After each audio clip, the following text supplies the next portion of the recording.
देवेंद्र सिंह की तरह फिर पता लगेगा एक दिन जमानत होगी। आपने आतंकवाद में बड़ा रुख ख़त्म किया था।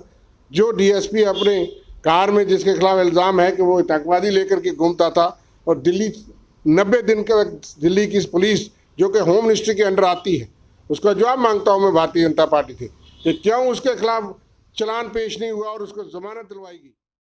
अस्सलाम वालेकुम, आदाब नाजरीन, आप देख रहे हैं स्टेट ऑब्जर्वर। मैं हूं आशिया खान। जैसे कि हम आपको पॉलिटिकल लीडर से रूबरू करवाते हैं, आज भी हमारे साथ एक पॉलिटिकल लीडर मौजूद हैं। ये फॉर्मर एमएलसी हैं एंड चीफ स्पोक्स पर्सन हैं कांग्रेस के एट ए प्रेजेंट टाइम, रविंदर शर्मा जी। हम आपको इन्हीं से रूबरू करवाते हैं और इनसे कुछ खास मुद्दों पर बातचीत करते हैं। सबसे पहले स्वागत है सर आपका। धन्यवाद सर, ये जो 370 आर्टिकल को रिमूव किया गया, उसके बाद बीजेपी की तरफ से वादे किए गए कि रोज़गार बढ़ेगा, यूथ को नौकरियां मिलेंगी, ये सब वादे बीजेपी रूलिंग पार्टी की तरफ से किए गए थे। क्या आपको कहीं पे रोज़गार या कुछ डेवलपमेंट दिखाई देती है? देखिए, वादे तो 2014 में भी बहुत किए गए थे। 2 करोड़ नौकरियां हर साल देने वाले थे, और वादों पे ही तो सारी सियासत निर्भर है। वादा जितना मर्जी झूठा हो, लेकिन वादा है। तो इसलिए उस वक्त कहा था कि 10 करोड़ कम से कम नौकरियां जो है वो पहले 5 साल के कार्यकाल में होंगी, और वो आपने देख लिया कि कितनी नौकरियां गई। नई तो मिलने की बात ही नहीं थी, लेकिन वो वादे भी वादे रहे, और ये वादे भी वही वादे रहे कि आपने देखा कि जिस तरीके से उन्होंने कहा कि 50,000 नौकरियां बस ये 370 टूटा है दिसंबर, ये 5 अगस्त को टूटा, और कहा कि दिसंबर जो है वो 2019 के पहले 50,000 नौकरियां जम्मू कश्मीर के युवाओं को दी जाएगी। लेकिन सर, 1 साल कंप्लीट होने को आया, हुआ ये कि जो नौकरियां थी ना तो ऐड निकली सरकारी, और ना ही प्राइवेट सेक्टर में कोई जॉब रहा। देश भर का हाल ये है। लेकिन ये नोटबंदी से शुरू हुआ अब देश भर में। कोरोना तो अब आया, अब सारा कुछ कोरोना के खाते में डाल करके बचाव ढूंढा जाएगा। लेकिन देश की अर्थव्यवस्था जितनी खराब कोरोना से पहले थी, वो इस सदी में नहीं हुई। और 45 साल का रिकॉर्ड देश भर में ऑफिशियल डाटा कहता है कि जितनी अनएम्प्लॉयमेंट इस सालों में हुई, पिछले 5-6 साल में, वो 45 साल का रिकॉर्ड टूट गया। इसलिए जम्मू कश्मीर के साथ को जहाँ तो व्यवस्था ही बिगड़ गई, और बैंक की जो सिलेक्शंस का प्रोसेस हुआ था वो गवर्नर रूल में 2018 जून से शुरू हुआ था, लेकिन उस प्रोसेस को फाइनल स्टेज पे ख़त्म कर दिया गया। कोई वजह नहीं बताई गई। सर मैं आपसे ये जानना चाहूँगी, ये जो डोमिसाइल लॉ में न्यू अमेंडमेंट हुई है, आपको ये जेएनके के हित में लगती है या नहीं लगती? देखिए, हमने तो डे 1 से कहा कि आपने, भाजपा ने और सरकार ने ये कहा था कि 370 जो टूटे, क्योंकि खतरा तो यही था कि 370 को टूटने का विरोध ये कर रहे थे कि इससे बाहर के लोग आएंगे, एम्प्लॉयमेंट बाहर के लोगे, ज़मीन बाहर के लोग लेंगे। जम्मू कश्मीर एक गरीब स्टेट है, पसमानदा है, इसलिए लोग कह रहे थे कि इसको पूरी तरह से मत ख़त्म करिए। लेकिन उन्होंने कहा कि कोई बात नहीं, ये ख़त्म होने से बाद भी जम्मू कश्मीर के युवाओं को ना नौकरियों में कोई फ़र्क पड़ेगा ना ज़मीन में, और नौकरियों में उन्होंने कहा कि ये जम्मू कश्मीर के युवाओं के लिए रहेंगी। उसी तरह का वादा, उसी तरह की बात। लेकिन जब डोमिसाइल लॉ बनाया तो उसका मकसद ही यही था कि आपने डोमिसाइल में 3 कैटेगरी के तो वो लोग लाए। एक तो वो लाए जो लोग 70 साल से कभी इस रियासत में, जो उससे पहले भी नहीं रहे, लेकिन उन लोगों को अलोक किया, चाहे वो किसी भी स्थिति में, लेकिन उनके कहीं बुजुर्ग 100 साल 200 साल अगर यहाँ रहे हैं, वो भी हकदार हो गए। सर तो क्या मान, छोड़ दीजिए, मुझे कंप्लीट करने दीजिए। लेकिन उसके बाद जो 3 कैटेगरी के वो लोग हैं डोमिसाइल के अंदर, जिनको डोमिसाइल के बहाने जम्मू कश्मीर में हर चीज़ का और नौकरी का चपरासी से लेकर के केएस अफसर तक, गजटेड अफसर तक हकदार बना दिया गया, वो जो है वो 3 कैटेगरी का धोखा है जम्मू कश्मीर के युवाओं के साथ। जो वादा किया था कि 370 के बाद भी नौकरी जो है जम्मू कश्मीर के युवाओं के लिए महफूज रहेगी, उसमें 15 साल जो किसी भी रूप में यहाँ से कागज़ प्रूफ यूज़ करेगा, उसका बैंक अकाउंट है, बिजली है का किराया है, कोई मजदूर यहाँ आया है, कोई एम्प्लॉयर उसका सर्टिफिकेट देगा, तहसीलदार लिख के देगा ये 15 साल से यहाँ रहा है, तो उसके बच्चे देश के किसी भी कोने में पड़े हैं, वो हकदार हो गए। वो मुश्किल नहीं है किसी के लिए भी। कौन कौन ले लेगा? यहाँ तो स्टेट सब्जेक्ट का कानून इतना सख्त था कि उसमें कोई गड़बड़ हो ही नहीं सकती थी। 100 डॉक्यूमेंट 15 डॉक्यूमेंट पेश करने होते हैं, लेकिन उसके बावजूद भी सैकड़ों जो स्टेट सब्जेक्ट थे वो जाली और फ्रॉड और फेक निकले। यहाँ तक कि रोंगिया भी के पास भी शायद 1-2 हुए हों, लेकिन कुछ बड़े इन्फ्लुएंशियल लोग जो हैं उन्होंने यहाँ मिल मिला के, और उसके लिए एक स्टेट सब्जेक्ट कमीशन बना था, लेकिन उनकी संख्या बहुत ज़्यादा नहीं थी। ठीक है, लेकिन ये तो अब आपने उसमें 10 तरह की बात लिख दी और ये भी कहा कि कोई एनी अदर डॉक्यूमेंट भी हो सकता है, तो इसलिए हमें खर्चा है कि उसमें कई लाखों की तादाद में लोग बन सकते हैं, और अब नहीं बनेंगे, अगले आने वाले सालों में बनेंगे। उसके बाद आपने कहा माँ बाप अगले 10 साल यहाँ उन्होंने नौकरी किसी रूप में की है, किसी एक ने, बच्चा कहीं भी पढ़ा हो और वो सिविल सर्विस से लेके, बैंक से लेके, सिक्योरिटी फोर्सेस या कहीं सेंट्रल सर्विसेज के banking institutions, public sector undertaking जो हैं, गवर्नमेंट सेमी गवर्नमेंट सेक्टर में उन्होंने काम किया, उनका बच्चा कहीं भी पढ़ा हो, वो भी जम्मू कश्मीर की हर नौकरी के लिए हकदार हो गया। और तीसरा वो है जो 7 साल यहाँ पढ़ा हो 10वीं और 12वीं। इसलिए आप कैसे कहते हैं कि ये जम्मू कश्मीर के युवाओं के लिए सुरक्षित हो गए? इसलिए डोमिसाइल के बहाने वो 3 कैटेगरी के लोग वो हैं जिनका कोई हक नहीं है। और दफ़ा 370 के साथ ये ज़रूर है कि ये जो लोग थे हमारे वेस्ट पाकिस्तान रेफ्यूजी, 70 साल से हम यहाँ ये रहते थे, हम बिल्कुल कहते थे कि इनके हक बनना चाहिए, वो ठीक है, जायज़ है। और थोड़ी सी सेक्शन से चंद सैकड़ों फैमिली होंगी, वो उनको ज़रूर मिलना चाहिए। लेकिन ये जो दूसरे लोग लाए हैं, ये तो जम्मू कश्मीर के युवाओं के लिए बहुत बड़ा कंपटीशन और बहुत मुश्किल हो जाएगी। इसलिए जहाँ आप 4G नहीं दे पा रहे, 2G के साथ आप कह रहे हैं पूरे देश के उन बच्चों के साथ मुकाबला करो जो कि बड़े बड़े स्कूलों में पढ़े होंगे, तो ये हम समझते हैं कि जम्मू कश्मीरी युवाओं को बहुत बड़ा नुकसान होगा, चाहे वो कश्मीर के हैं चाहे जम्मू के हैं। इसलिए डोमिसाइल पे हम बिल्कुल जो है मुतफिक नहीं हैं। और फिर आपने ये भी कहा कि देखिए ऐसी सरकार है कि वोट भी लेती है लोगों से और उनको लाइनों में भी खड़ा करती है। अब कहते हैं जिनके पास स्टेट सब्जेक्ट सर्टिफिकेट है, PRC जिसको हम कहते हैं परमानेंट रेजिडेंट सर्टिफिकेट, वो फिर आ जाए डोमिसाइल लेने के लिए लाइन में, और वो कम से कम भी 1 करोड़ से ज़्यादा, 100 लाख से ज़्यादा लोग होंगे। 130 करोड़, 1 करोड़ 30 लाख लोग जो हैं वो जम्मू कश्मीर का जो बाशिंदे हैं उससे ज़्यादा हो गई होगी आज आबादी, लेकिन उनमें से कम 100 लाख से ऊपर लोग होगा जिसके पास अपना PRC या बच्चे का उसने लेके रखा है।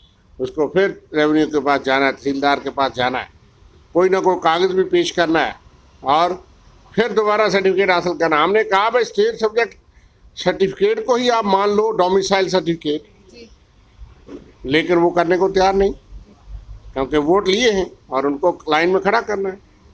सर मैं आप ये जो बीजेपी के स्टेट प्रेसिडेंट हैं, इनका कहना है कि हमने जम्मू कश्मीर UT में बहुत विकास किया है, तो आप इस बात से सहमत हैं उनकी? वो जाते रहते हैं कश्मीर, उनको शायद देखा होगा कोई विकास UT में हुआ होगा, मुझे नहीं दिखा। UPA के जो प्रोजेक्ट थे वो जो हैं वही प्रोजेक्ट जो हैं वो थोड़े बहुत आगे बढ़े हैं, लेकिन जो विकास हुआ है वो UPA 1 और 2 के दौरान या उससे पहले हुआ है। कश्मीर बारामूला तक ट्रेन पहुंच गई जम्मू से कश्मीर, और थोड़ा सा लिंक बीच में रहता है वो भी हो जाएगा।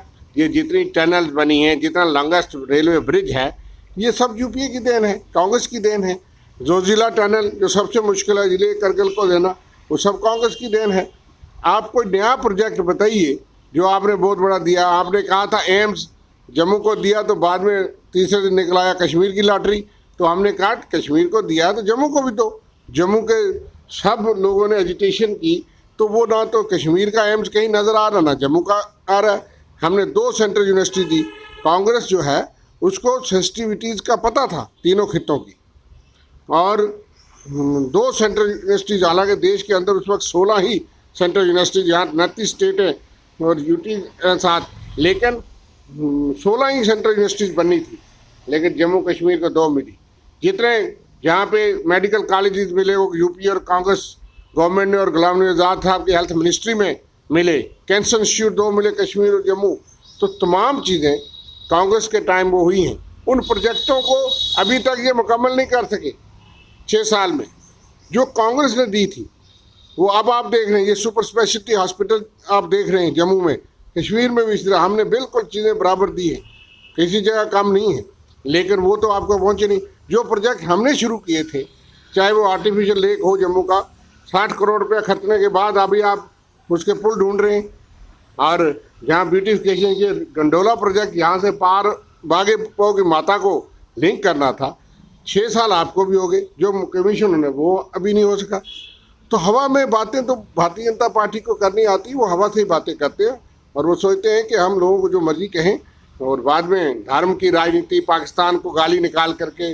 अब चाइना आया है तो बात करिए ना, पाकिस्तान को तो आप रोज़ गाली निकालते, बहुत अच्छा है, पाकिस्तान को सबक दीजिए। 2100 से ज़्यादा बार सीज फायर शेलिंग कर चुका है पाकिस्तान। इसी महीने 4 जवान हमारे जख्मी हुए हैं, एक शहीद हुए कल रजौरी पुंछ में। क्यों नहीं सबक सिखाते? लेकिन अब चाइना में क्यों नहीं सबक सिखाते? सर, अभी राहुल गांधी जी का मतलब एक स्टेटमेंट आया था, उसमें उन्होंने कहा था कि जो हमारा कुछ पार्ट है इंडिया का लद्दाख में, उसके ऊपर चाइना ने कब्जा किया है। तो उनका तो स्टेटमेंट आया, पर बीजेपी इस पे चुप क्यों है? देखिए, ये बात कोई छुपी रुकी नहीं है कि जो विवाद चाइना के साथ है वो इसीलिए है कि चाइना 6 साल से लगातार आगे बढ़ता जा रहा है, चाहे वो डोकलाम में हो, और वो कष्ट करते करते फिर आकर के बैठ जाता है। एक एरिया वो था गलवान में, जो आज के साबका फौजी जितने ऑफिसर रहे हैं, तमाम सैटेलाइट्स के रिकॉर्ड्स बताते हैं कि जो फ्री एरिया था 40-50 किलोमीटर या 100 किलोमीटर, यहाँ पे हमारी फौज भी जाती थी, वो भी जाती थी। तो राजनाथ सिंह रक्षा मंत्री का बयान है कि वो मानते हैं हमारी ज़मीन यहाँ तक है और हम मानते हैं हमारी ज़मीन यहाँ तक है। ये उन्हीं के शब्द बता रहा हूँ। और LAC के बीच का बफर जोन, और अब वो काफ़ी संख्या में आ गए हैं, ठीक है। और उनको हटाने के लिए बात हुई 3 बार, जो है कहा गया कि स्टेटस को एंटी, कि पहले मेरी यथास्थिति को बहाल किया जाए। विवाद और बातचीत तो यही थी।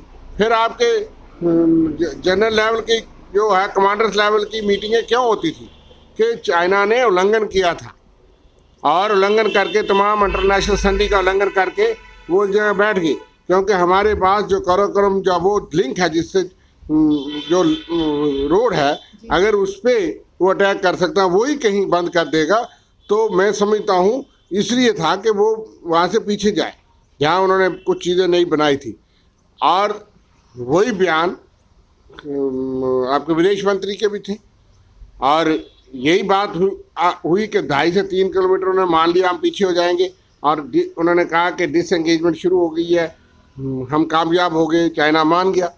और सडनली हमको पता लगता है कि फौजियों को भेजा गया कि आप जा कर के वहाँ देखिए, और वो फौजी जो हैं वो हथियार बंद थे या नहीं थे, लेकिन यह है कि उन्होंने जा कर के देखा तो वहाँ फौज बैठी थी, उन्होंने पकड़ लिया और हमला कर लिया, और 20 जवान हमारे शहीद हो गए, पता नहीं कितने जख्मी हैं, और कुछ कब्जे में भी थे जो इन्होंने माना नहीं। जब छूट गए तो कहा कोई नहीं कब्जे में, और आप कहते हो कुछ हुआ ही नहीं, तो वो जवान क्यों मरे? अगर सर इसका मतलब हमला हमने किया। अब चाइना इसी बात को एक्सप्लॉइट कर रहा है प्रधानमंत्री मोदी जी की बयानात को, कि वहाँ के प्रधानमंत्री कहते हैं कि हमने गलत कुछ ही नहीं किया। इंटरनेशनल लेवल पे हम क्या चेहरा दिखाएंगे? तो अगर इस बात पे कहा जाए, हम कहते हैं कि हमें पूरा विश्वास है देश के प्रधानमंत्री पे, पर अंधविश्वास नहीं है किसी पे भी। हम पूरा विश्वास करते हैं, पूरा साथ देते हैं, सेना को पूरा कर, सेना को जो हुक्म दोगे सेना करेगी। अगर हथियार होते हुए सेना ने हथियार नहीं उठाए, उल्लंघना तो उन्होंने की कि कील कांटे लगा के रखे थे, डंडे जब के ये पहुँचे और वो पकड़ लें। वो उनके चेहरे और वो चीज़ें दिखाती हैं कि किस बर्बरतापूर्ण हमारे जवानों के साथ शहादत हुई है, और फिर हम इस अंधविश्वास में बैठ जाएं। और वो सारे लोग कह रहे हैं कि भाई झगड़ा विवाद क्यों था। इसलिए ये बड़े अचंभे वाली बात, मोदी जी से ये उम्मीद नहीं थी कि वो इस तरह की बात कह सकते हैं कि हमलावर चाइना है और उसने घुसपैठ की है, आगे आकर के बैठा है, और चाहे वो एरिया फ्री बफर जोन भी हो। इसलिए ये बात स्पष्ट होनी चाहिए, और ख़ास करके अगर उन्होंने हमारे जवानों को शहीद किया है, उसकी वजह क्या है वो बताएं देश को। हमने तो कभी उल्लंघना नहीं की। ये जो JNK की UT में जो हमारी रूलिंग पार्टी है, तो केंद्र सरकार कोई भी फैसला ले लेती है, इनको तो पता नहीं होता। तो क्या ऐसा मान के चले कि ये जो BJP सरकार का रिमोट कंट्रोल है ये दिल्ली में? देखिए, ये बेचारे ढोल बजाने के लिए रखे हैं, शाम तक ये वकालत करते हैं SRO 202 बिल्कुल सही है, डोमिसाइल कानून बिल्कुल सही है, दूसरे दिन दूसरा आ जाता है, कहते नहीं नहीं पिछला थोड़ा ख़राब था, अब सही है, अब फिर शायद बदल जाए, कहेंगे नहीं नहीं नहीं आप जो खराबी थी फिर बदल गई। तो इनको इतना ही ड्यूटी दी गई है। और SRO 202 के बारे में शाम 6 बजे रात ट्वीट आते हैं दिल्ली से, ठीक है, लेकिन वो जम्मू कश्मीर की सरकार को करना है, सरकार रिमोट कंट्रोल पर ही है। जम्मू कश्मीर की सरकार को दम नहीं है कि पहले वो कहें कि हमने इसको बदला। पहले दिल्ली से ट्वीट आता है, उसके बाद चर्चा चलती है, उसके बाद जम्मू कश्मीर सरकार मानती है कि हमने SRO 202 को मॉडिफाई किया, लेकिन कहा जाता रिवोक हो गया। कहाँ रिवोक हुआ? इसलिए यहाँ के बीजेपी वाले बेचारे हैं, मैं उनके ऊपर तरस खाता हूँ कि वो सरकार में होते हुए भी उनको नहीं पता होता। तो ये हाईकमांड है उनकी, तो मैं उसके ऊपर नहीं जाता, लेकिन यह है कि लोगों ने तो उनको वोट दिया था, सारा ही वोट दे दिया, होल हार्टेड, लेकिन बाद में नतीजा क्या निकला? टोल प्लाजा एक की जगह 4, एक हटाने को लोग चले थे, 3 और लग गए, और एक के बाद एक कानून जम्मू के विरोध में, जम्मू के युवाओं के विरोध में। 5 साल की छूट थी जम्मू कश्मीर के युवाओं को सेंट्रल यूनियन सर्विसेज में, लेकिन सिविल सर्विसेज में के हालात जहाँ के ख़राब हैं, बाकी देश के साथ कंपटीशन करने के लिए जम्मू कश्मीर के युवाओं को 5 ईयर्स एज रिलैक्सेशन थी, जो कि पिछले दिनों ख़त्म कर दी गई कि अब हालात ठीक हो गए। जब 4G भी आपने नहीं दिया, आतंकवादी रोज़ मारे जा रहे हैं, आतंकवादी घटनाएं हो रही हैं, 3200 बार ceasefire violation, Pakistan record जो है वो सेंचुरी में होगा कि इतना सीज फायर, जब जंग डिक्लेयर नहीं है तो 3250 पिछले साल हुआ है, इस साल अभी तक 2100 से ज़्यादा हो गया, और आप कहते हैं हालात ठीक है, आतंकवाद इतना ख़राब है।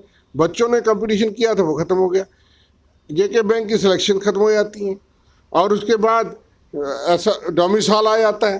डोमिसाइल की 3 शर्तें ऐसी हैं कि बाहर के लोग हैं।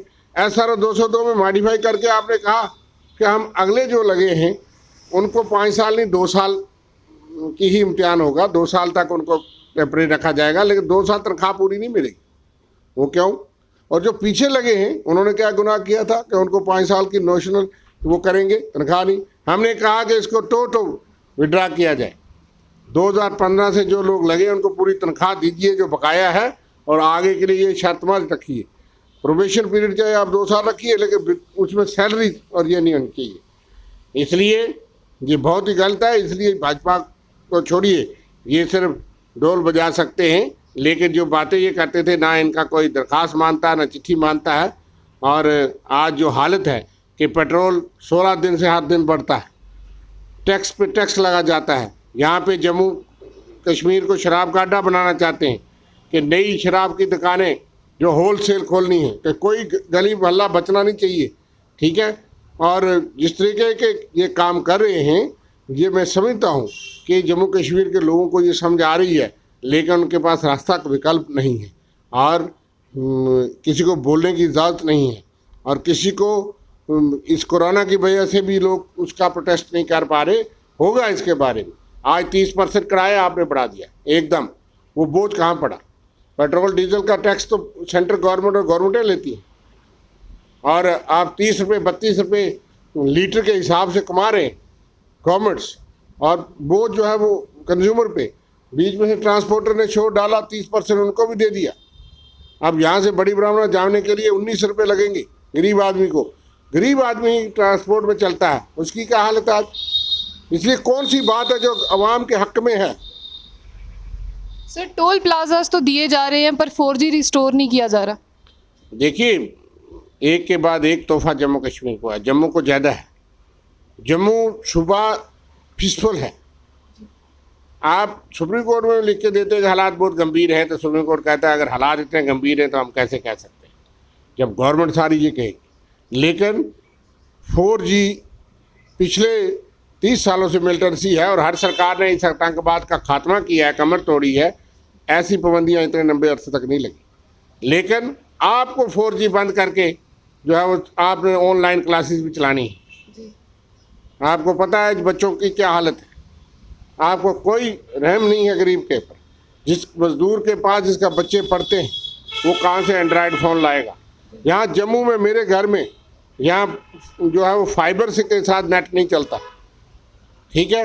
वो जो गांव में बैठा है वो 2G से कैसे बच्चे को पढ़ाएगा? एंड्रॉयड फ़ोन लेगा 10-20 हज़ार रुपये का। फिर अगर 2 बच्चे हैं वो कैसे पढ़ेंगे? इसका मतलब उसको 2 फ़ोन लेने, और फिर 2G पे वो चलता ही नहीं, डाउनलोड नहीं होता।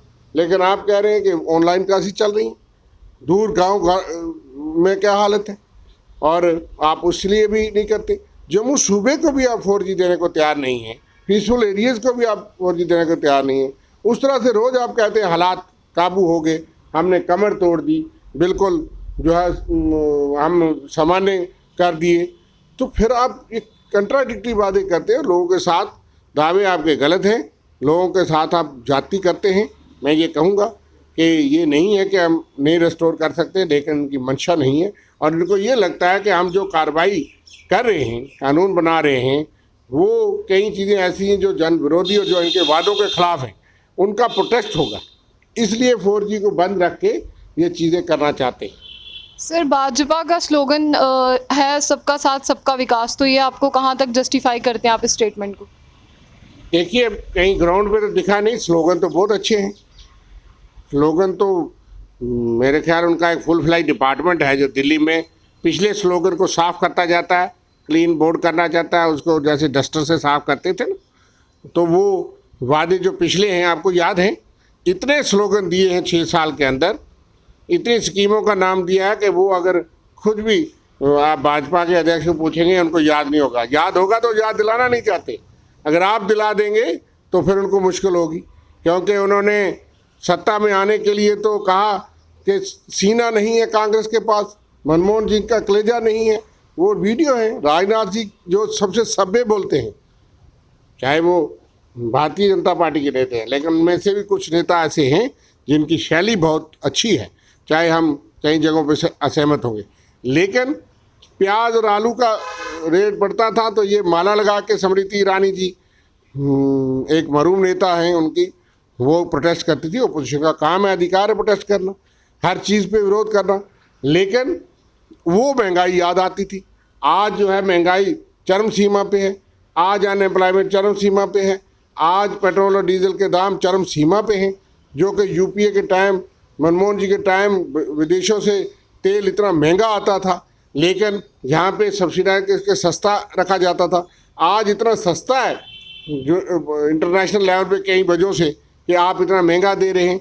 और इसी तरह से जो उनके वादे थे नौकरियों के, महंगाई को काबू करेंगे, ये भ्रष्टाचार दूर करेंगे, साफ़ सफाई होगी, लोकपाल के नाम पे जो सरकार आई, आज ना आपको कोई इंफॉर्मेशन कमीशन नज़र आता है, ना आपको कंज्यूमर कमीशन और कंज्यूमर फोरम के पिछले 9 महीने से 10 महीने से जम्मू कश्मीर में कोई कंज्यूमर की संस्था नहीं। सर, कांग्रेस का क्या स्टैंड रहेगा ये जो सब बर्निंग इश्यूज हैं, डेली वेजर, SRO 202 रिवोक को लेके, SRO 24 को लेके, मास प्रमोशन को लेके, कांग्रेस का क्या स्टैंड है? कांग्रेस बार बार अपना स्टैंड जो है वो जनता के हित में देती है, लेकिन आप देख रहे हैं कि इतने मुद्दे हो गए हैं कि किस इशू पे स्टैंड लें और किसके ऊपर लड़ाई करें। हर रोज़ नया इशू होता है। आपने जितनी बातें कही इससे भी ज़्यादा है, और उधर से यहाँ पे हर किस्म की पाबंदियाँ। और इस कोरोना के बीच में अगर प्रोटेस्ट के लिए ज़्यादा लोग हों, वो कहेंगे कोरोना कानून की उल्लंघना हो गई और कोरोना फैल गया। ये बर्थडे पार्टियाँ कर सकते हैं बीजेपी वाले, ये जलसे जुलूस कर सकते हैं, सरकारी दफ्तर में भी कर सकते हैं, लेकिन ओपोजिशन के लिए सोशल डिस्टेंसिंग, दफ़ा 144, डिजास्टर मैनेजमेंट एक्ट, वो कहीं भी उल्लंघना नहीं होनी चाहिए। इसके बावजूद आपने देखा कल हमारे लोगों ने पेट्रोल डीजल के ऊपर जो बड़े दाम बढ़े उसके ऊपर प्रोटेस्ट किया ज़बरदस्त जम्मू शहर के अंदर। वर्करों ने पहले जो लोग मर गए बेचारे, शमशान घाट पे ही मर गए। सरकार जागती ही नहीं कि वहाँ पे कहाँ थी मेडिकल एम्बुलेंस, कहाँ थी पुलिस। और एक मजिस्ट्रेट बिठा दिया जाता है कि आपकी गलती निकालने के लिए आपके सबॉर्डिनेट जो है वो इंक्वायरी करेंगे कि आपके सबॉर्डिनेट की आपकी गलती थी। ओवरऑल एडमिनिस्ट्रेशन की जिम्मेदारी है कि शमशान घाट पे 2 लोग मारे जाते हैं और हम मजिस्ट्रेट लगा देते हैं, वो कहेंगे। ये सामने नज़र आता है, कोई आदमी सस्पेंड नहीं हुआ, कोई FIR नहीं लगी, कोई गिरफ्तार नहीं हुआ। क्या 2 लोगों की कोई कीमत नहीं? आप सिर्फ कंपनसेशन दे करके ये काम हो जाता है? एक आदमी वहाँ क्वारंटीन सेंटर में कल मर गया जो नेगेटिव आया था। क्वारंटीन सेंटर में लोगों ने प्रोटेस्ट किया कि यहाँ वॉशरूम नहीं, खाना नहीं। जी सर, कठुआ। लेकिन ये पिछले 3 महीने से हम देख रहे हैं कि क्वारंटीन सेंटर की हालत क्या थी। बोले कैसे लोग? बोले तो FIR लगाते हैं, कानून है, और लोगों को डराते हैं। और बाहर पत्रकारों को भी तो जाने नहीं देते थे। आपको किसी क्वारंटीन सेंटर में जाने दिया? क्योंकि आप जा करके वहाँ की खबर दे देंगे और कहेंगे नहीं, उल्लंघना है, क्योंकि क्वारंटीन सेंटर की हालत अच्छी नहीं थी। और अभी पिछले दिनों एडमिनिस्ट्रेशन लिख के हाई कोर्ट में दिया, यहाँ के 10 वकीलों ने लिख करके हाई कोर्ट से अपील की थी कि क्वारंटीन सेंटर की हालत ठीक नहीं है, उसकी व्यवस्था को चेक किया जाए। लेकिन एडमिनिस्ट्रेशन ने कहा कि हाँ, पहले कुछ खराबी थी, अब हमने ठीक कर दिया। कल आदमी मर गया, और लोग कहते हैं कि वहाँ जो मर रहे थे उन्होंने पानी मांगा और कोई पास नहीं किया। यहाँ क्वारंटीन सेंटर में बंदा मरता और कोई आपने खाते में अधिकारी लगा के रखे, वो दूर से देखते हैं 100 मीटर से कि हमारे पास कोरोना ना आ जाए। आपको तो कोरोना खाता है जो गरीब आदमी है, उसके लिए तो आप लगे। हम भी कर रहे हैं, आप भी चल रहे हैं कि इस कोरोना के बीच में जो लोग काम कर रहे हैं, जा कर के लोगों की समस्याएं उबार रहे हैं।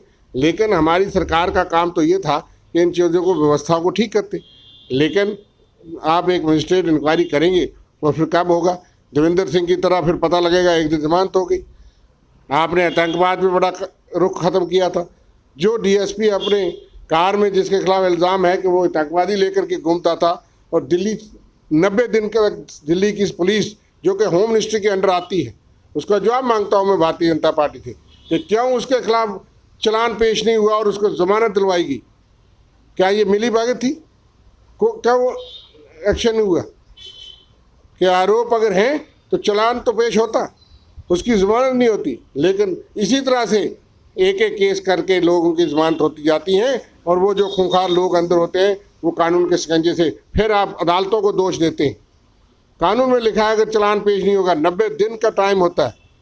अगर आप चलान ही नहीं पेश कर पाते तो ज़मानत मिलनी है। और वो आदमी, और आतंकवाद में बड़ी बड़ी बातें करते हैं भारतीय जनता पार्टी के लोग। केंद्र सरकार जिम्मेदार है उसके लिए, राज्य सरकार, कि आपके नाक के तले वो आदमी इतनी सेंसिटिव पोजीशन पे रहा। जब पुलवामा कांड हुआ तो उसकी रिपोर्टिंग वो बताई जाती है कि पुलवामा में थी, और जब फॉरेनर्स एम्बेसडर्स या डिग्नेटरी वहाँ जाते हैं उनकी सिक्योरिटी में साथ साथ वो दिखता है। तो आपको पता था कि इतनी सेंसिटिव पोजीशन पे ये आदमी रखा जाता था, और फिर वो मिलिटेंट्स लेकर के जा रहा था, और उसके बाद आप आज उनके जमानत हो जाती है। ये हैं आपके चेहरे।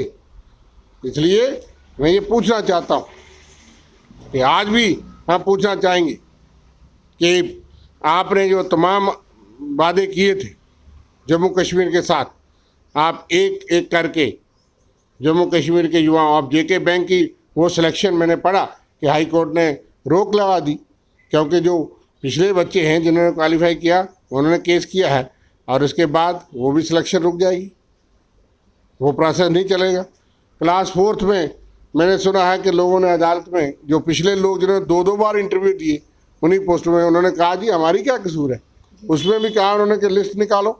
सर रिटर्न भी दिए उन्होंने, रिटर्न भी दिए हैं, तो उसकी भी लिस्ट मैंने कहा, सुप्रीम कोर्ट ने भी कहा हर डिस्ट्रिक्ट में आप गिनती कर रहे इतने हज़ार, पता लगेगा, क्योंकि कथनी और करनी में अंतर है। इसी तरह से बाकी जगह मास प्रमोशन हो जाती है, यहाँ बच्चे शोर करते हैं, कोई बात नहीं सुनता। आपने SRO 202 के बहाने वो बात कहा कि हमने कर दिया, वो इंसाफ नहीं हुआ। डेली बेसिस रोज़ प्रोटेस्ट करते, कल भी था, और वो कोरोना में भी हर जगह भी। और आपके सरकार के अधीन है पिछले 15-20 साल से कई के डिपार्टमेंट, उनका कुछ नहीं बन रहा। क्यों नहीं? इसलिए उनको मिनिमम वेजेस नहीं देती सरकार। तो तमाम महंगाई की बातें तो छोड़ ही दीजिए, अब किराया भी बढ़ गया। तो हर चीज़ पे सरकार जो है वो जनता विरोधी फैसले करती है। इसलिए ये तमाम मुद्दे जो है विपक्ष उठाएगा, ज़ोरदार उठाएगा।